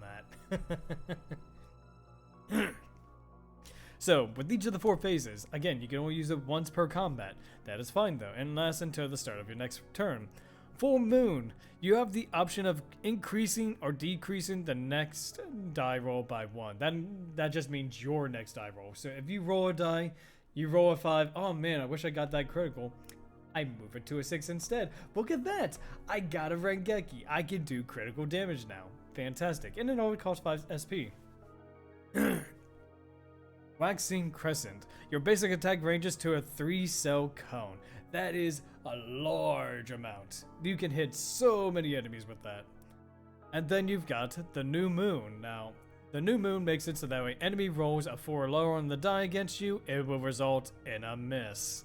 That is good if you just want a quick defensive option while you're waiting on your party members to heal you up. Fantastic. Especially early on. Also, Waning Crescent. You and every friend within 1 cent of you regain 35 SP. And if you noticed, the entire phase SP cost is 35. So, the idea is you go Full Moon, New Moon, or Waning Crescent, like use one of those 3 or all of those 3 within 3 turns, and then Waning Crest to top it off. That way, you always got the resource for next battle. Excuse me.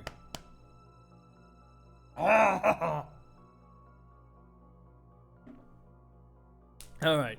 Circle of the Moon. Every target, every enemy within 2 cells of yourself, 2d8 times magical damage. It is a light element, and enemies hit with this skill have their element change to dark until the start of your next turn. I might end up changing this a little bit, like until the end of your next turn. But the idea is that you change the enemy to a dark type.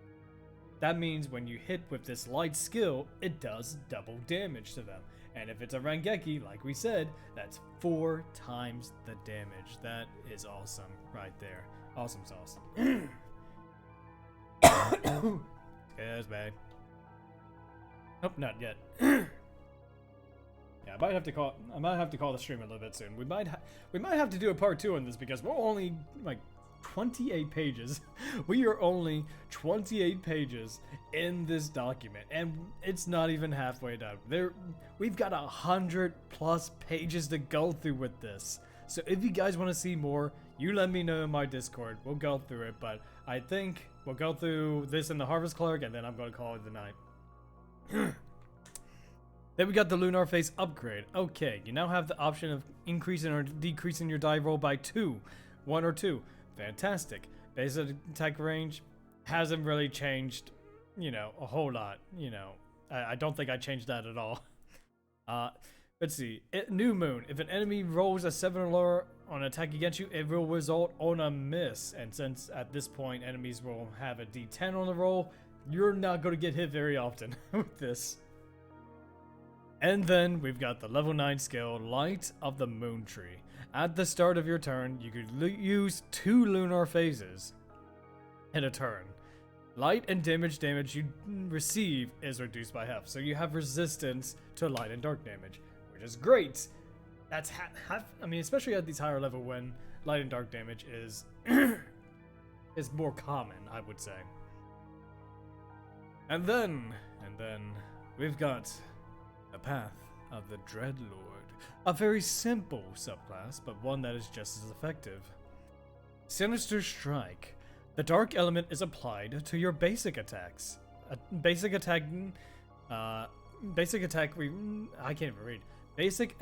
inflict damage on an enemy's SP equal to your character level times 5.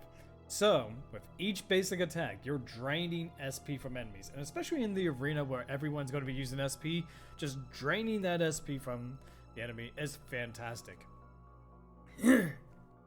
You also get the unique spell Osmos. Single does 2d8 times magic attack damage. Damage inflicted using this spell damages SP instead of HP.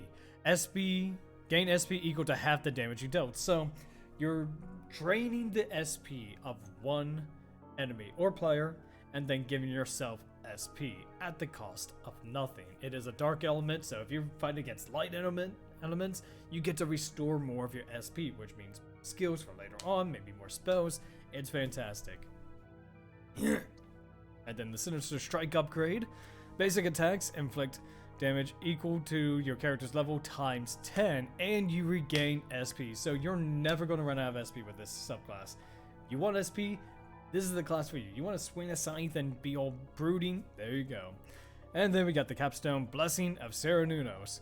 You can increase your physical and magical attack by 3 once each combat, but you will take SP damage equal to your level times 10 at the start of each turn. So there's that trade-off. Do you want to increase your damage a little bit more at the cost of SP? But then again, this also synergizes with the previous skills. You're gaining more SP. You are recovering SP. So you're going to keep that, you're going to keep using skills and keep restoring skills every time, which is fantastic. And then we've got the Harvest Cleric. We got the Path of the Wave Master and Path of the Mirage. Path of the Wave Master gets 2 abilities, Fairy Sense and Cleansing Waters. You can reveal hidden areas of a field or dungeon that you're in, as well as the location of any treasure chests that are in the field or dungeon. Twice every session. Yeah, you can do that twice every session. So essentially Fairy Orb. Let's see. Every time you do damage with a water element spell, you get to pick one of your party members, and they gain HP equal to your level times 10. So at level 1, that's 10 extra HP. At level 10, that's 100 extra HP. And especially since, the healing spells only go up to a maximum of 350, having a most 450 restorative HP can go a long way. Then we got Ru-Ram. That's a sentence. Again, basic water elemental spell. Nothing to go about. Then you've got, again, nothing much has changed with Fairy Sense and Cleansing Waters upgrade. It's just you gain HP equal to your level times 15 instead. And Serene Melody. Once per combat, you can absorb half the damage you would take. The other half is subtracted by your SP instead for 3 turns. So if you have an abundance of HP and want to survive a little bit more, you can just take SP damage instead, like half that damage. At the start of each turn, if you use this feature, you regain SP equal to the damage you took. Yeah, exactly. So you just heal that right back. But it's fantastic. You're not. It really doesn't cost anything to take half damage at this point, which is fantastic. You know, especially for a healer. You know. Let's see here. Then we got Path of the Mirage. Illusory Double.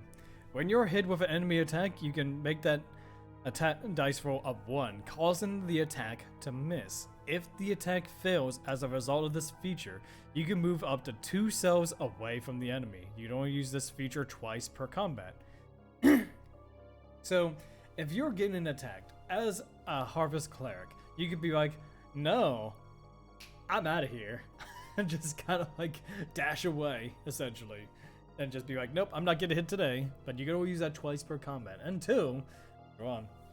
And then we've got the unique spell, Visions of Yourself. The single target spell, it inflicts poison and curse on that lasts for 3 turns. Poison is a damaging spell, poison effect, or excuse me, status effect that deals 2d6 times magic attack damage for 3 turns, and curse reduces SP by 2d6 times magic attack for 3 turns as well. So you use this to inflict poison and curse, which you're draining HP and SP as well. That is fantastic. I like that. That's awesome. You also got the Illusory Double upgrade. Let's see. If the attack fails as a result of the feature, you can move up to 3 cells away and restore HP to yourself equal to 10 times your class level. You can only use this feature twice per combat. Again, you're getting out of danger and you're healing yourself over it. Wow, that's fantastic. I don't know why that's highlighted in green, but you know, I'm gonna have to change that later. Okay, so invisible dolls. The 7 checks you make get a +2. You know, you can construct 3 illusions of yourself once per combat. These illusions follow you everywhere. You earn the passive. Let's see. You earn the following passive if you utilize the Illusory Double feature when you have these illusions. Any enemy who misses an attack against you suffers 5d10 times magic attack damage and is paralyzed for 1 turn. Paralyzed prevents the usage of actions, so you stun them for a turn. You are punishing them now for trying to attack you. I like this. Now granted, this does not work on like higher raid bosses or anything, but just like standard enemies or even some enemies in the arena, you are going to avoid damage as a Path of Mirage Harvest Cleric. And I think that is where I'm going to call it for the night, because I'm only at page 29 of 52, and my system manual is let's see, it's 51 pages. So let me know if you guys want. Yeah, go to bed. Yeah, I'm going to go to bed, but first I'm going to go ahead and I'm going to get myself some water first. Hope all of you fantastic people stay classy, stay beautiful, and most importantly, if you want to try out this system for yourself, head to my Discord, go under the tabletop section. Yeah, I hope I get better. Yeah, I hope so. I hope I get better too.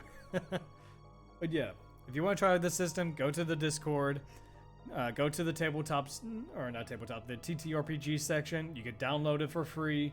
It's there to play out. If you have any questions about it, let me know. But until then, you have a good night, guys.